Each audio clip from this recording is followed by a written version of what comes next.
of Berea. We'll get to that in just a minute. But first, we start with you, Holly, because another hot one today. Yeah, I mean, we hit 90 yesterday. We're going to hit 90 again today. And it's not even just that, it's this high humidity. Makes it feel even warmer than it is. And it's one of those days again where that stuffy air just kind of hits you. If you've already been outside and you're watching with us live right now or later today, it's going to be that high humidity, and then on top of that, the heat. So pop-up thunderstorms like yesterday, very much so. We will see better chances in the afternoon. Can't rule it out this morning. And then we start to get some relief from the extreme heat, but we keep things rather unsettled. We'll have an even better chance of thunderstorms tomorrow. So, of course, we'll keep you updated on Go throughout the show tomorrow morning to find how it goes out.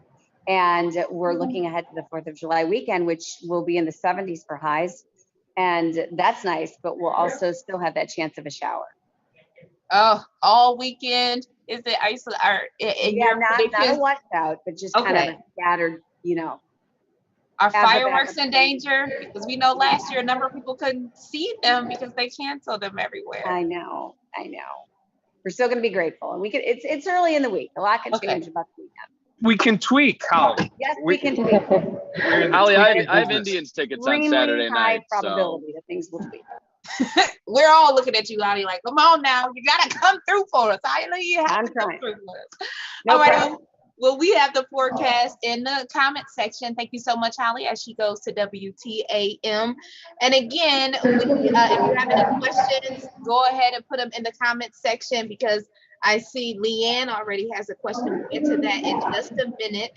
Daniel, he says it's called extreme heat, mystery solved. I guess it was something in the post that he is saying. But thank you all for joining us, because if you have any questions or you want to let us know your name and where you are watching from, go ahead and put it in the comment section. We are live on Facebook as well as YouTube. But we do want to get an update on this story that we brought you yesterday. Really a dangerous scene out in Berea. Also, you were on that story this morning. What's the latest with that? Yeah, tough story to report on this morning, and still waiting to hear on the condition of the family. But really what started as just a simple family fishing trip over here at Wallace Lake in Berea ended up in pretty tragic, where a father and 2 kids were rushed to the hospital. They were pulled from the lake and then rushed to the hospital. Currently, we don't know their condition, but we'll kind of walk you through just what happened yesterday, what the Metro Parks Police is telling us. So father and 6 of his kids were fishing. They were enjoying the day. It was a nice day yesterday, a hot day, and ended up deciding to jump in the lake and go for a swim. The problem is that this is a non-designated swimming area, mainly because they just don't have the safety precautions out right now. It's really just a fishing area. What happened is that 4 kids were able to get out of the water, and then unfortunately 2 kids were left in the water, as well as a father. They ended up being pulled. The girl was pulled out around 6:55 last night, and then the boy and his father around 7:20.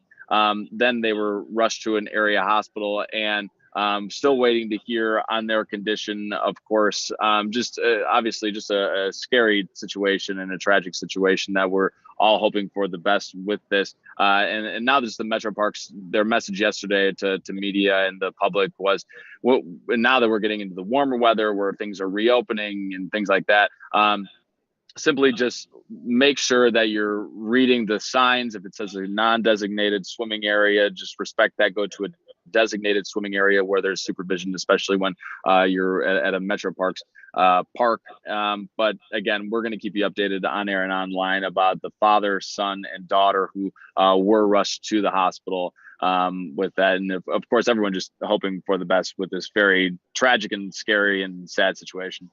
Oh, it is. And again, as Austin said, we're going to have that on WKYC.com as soon as we get updates on the dad as well as the 2 children that were pulled from the lake.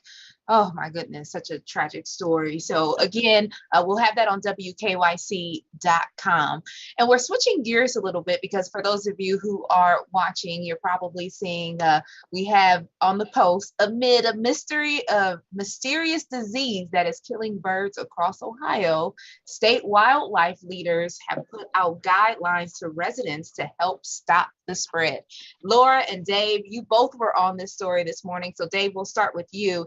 Can you fill people in on what's going on with this?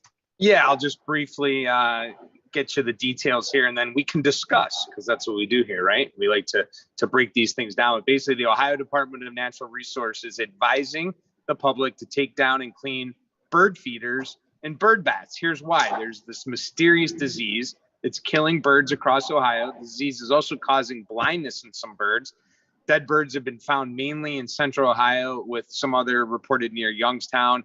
So they're asking people to clean bird feeders and bird baths, and to do so use a 10% bleach solution. So, you never know what kind of news you're going to be talking about any day. And it simply is one, Laura, that I did not envision talking about, certainly.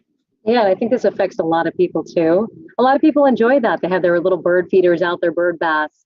But obviously we haven't seen as many cases here, but we hope we don't. And I think to prevent that, use that 10% bleach solution and try to get those clean. But yeah, I was kind of shocked by this a little bit.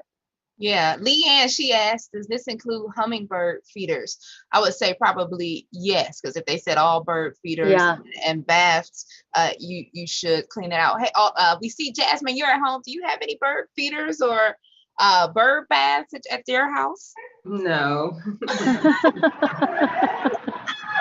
I had a no. No? Bird feeders are apparently on the hot seat right now, because they're also saying take your bird feeders down because there's a bear. Where is that going around? Like Moreland somewhere? Yeah, Lake County. Yeah. What is Double the deal? trouble What is for going bird on feeders. here? Yeah. Oh, see, these stories are right on time. I tell you, we took at my house, we took down a fence that was in our backyard, and we found a bird feeder or bird bath that the old homeowners left there.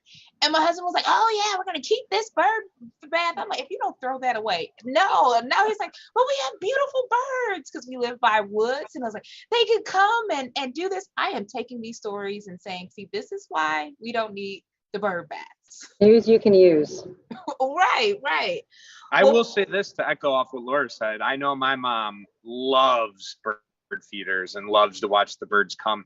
So obviously, disappointing for some, but I do want to maybe ask this question, and I know I'm going to be putting you guys all on the spot, but maybe one of you does have the answer, because I don't. How do you exactly find out that a bird is blind? They fly into your window, Dave.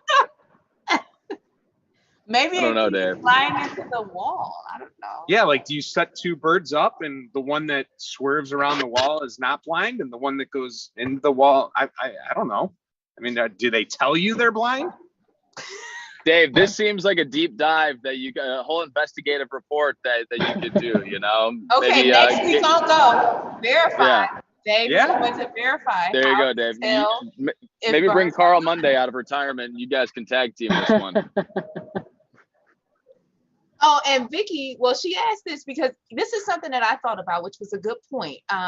Many people don't like to use bleach because of like the harsh chemicals. So she's, asking maybe what about white vinegar to clean the birds, maybe safer, not the birds, but the bird bath, safer for the birds. I think the question here comes is, will the white vinegar kill, whatever that disease is that's being left in the feeder and the bird baths? I think that's going to have to be part of Dave's report next week. Yeah.